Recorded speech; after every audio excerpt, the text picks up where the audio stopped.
Во училиштата денеска се одвива редовна настава, откако доцна синоќа Министерството за внатрешни работи соопшти дека пријавите за наводно поставени експлозивни направи во 17 училишта во Куманово се лажни.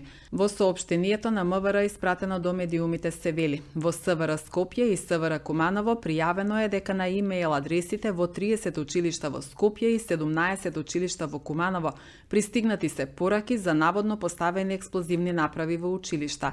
Веднаш се преземени соодветни мерки и активности, извршени се потребните проверки и утврдено е дека се работи за лажни пријави, велат од Министерството за внатрешни работи. Инаку вчера попладне на имејл адресите на повеќе училишта во Куманово пристигнале пораки за наводно поставени експлозивни направи, пошто учениците кои посетуваа настава во втора смена веднаш биле безбедно евакуирани по насоки од секторот за внатрешни работи Куманово.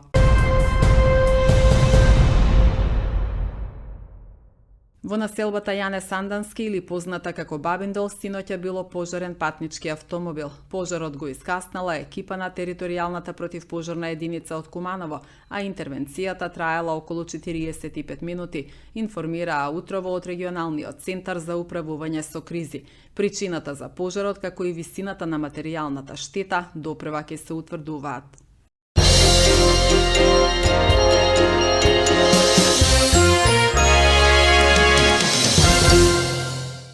Кандидатот за градоначалник на општина Куманово од движењето Знам за наша Македонија Максим Димитриевски во обраќање до жителите на комплексот згради на булеварот Октомвриска револуција најави повеќе проекти насочени кон уредување на јавниот простор, подобрување на инфраструктурата и зачувување на зелените површини во овој дел од градот.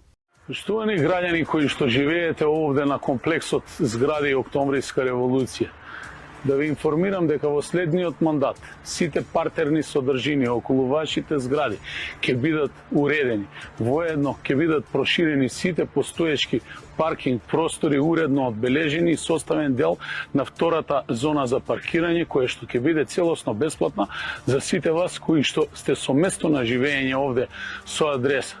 Дополнително, сите зелени површини, вклучувајќи го и Орео Влад, ќе бидат задржани со акцент дека нема да дозволам урбанизација на таа содржина, туку на таа локација ќе се изгради нова детска градинка и дополнително нови зелени површини.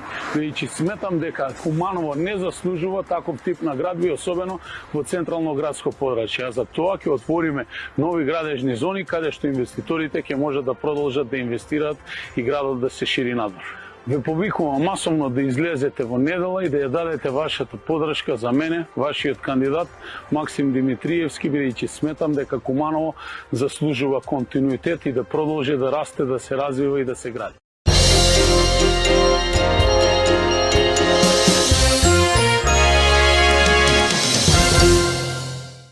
Независниот кандидат за градоначалник на општина Куманово Горан Стојковски Дирос смета дека во централното градско подрачје нема основна инфраструктура која ги задоволува потребите на лицата со попреченост.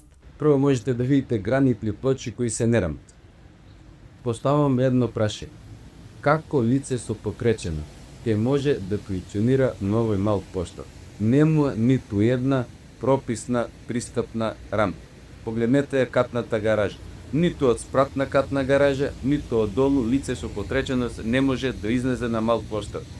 Културниот дом нема ниту една прописна рампа за вистинска инклузива на луѓето со попреченост. Патека која што завршува директно на сообраќајница, без обележани пешачки премини. Тротоар кој што не е проширен и кој што завршува слепо, не директно на пешачки премини. Ова е само уште еден сегмент колку е небезбеден овој мал поштар. Ова е само еден показател како лошо се менаџира со проектите од страна на општина Куманово. Што е тоа што моментално ни пали? Тоа е надзор. Очигледно, за да се води општина Куманово, треба да се живее со и низ неа, а не покрај општина Куманово. Овдека имаме комплетен промашај на надзор. Не само на фирма која што изберена како надзор, туку и на натрешен надзорот сама на самата општина.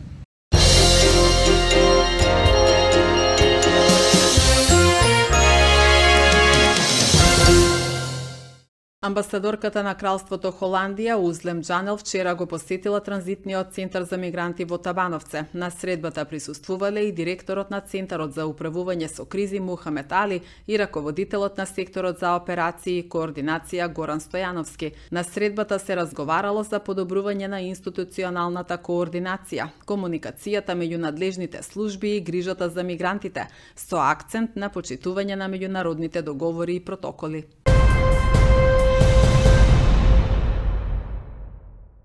Центарот за ромска заедница Дром во координација со Средното училиште Перо Наков и Мултикултура од Тетово организираше завршен настан од проектот Мостови на соработка. Во изминатиот период, како што соопштија организаторите, одржани се 4 работилници во кои низ дискусии и тимски активности се дебатирало за меѓуетничка толеранција, стереотипи, дискриминација и предрасуди. Од работилниците произлезе меморандум за соработка помеѓу Перо Наков и Средното општинско училиште Гоце Стојчевски од Тетово со цел континуитет во реализација на заеднички проекти. Проектните активности беа заокружени со културно-уметничка програма подготвена од учениците. Преку ревија, музика, поезија и танц беше пренесена пораката дека убавината е во различноста, а толеранцијата е темел на човештвото, објави општина Куманово.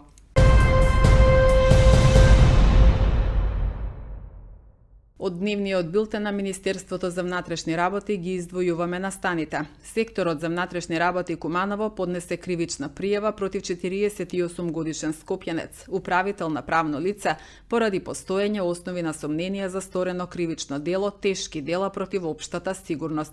Според Министерството за внатрешни работи, на 14 декември 2024 година пријавениот постапил спротивно на правилникот за минимални барања за безбедност и здравје при работа, на тој начин што на објект во изградба во селото Липково, поради непоставена парапетна заштита на надворешно и внатрешно монтажно скеле, дошло до пукање на конструкцијата, при што двајца работници се здобиле со повреди.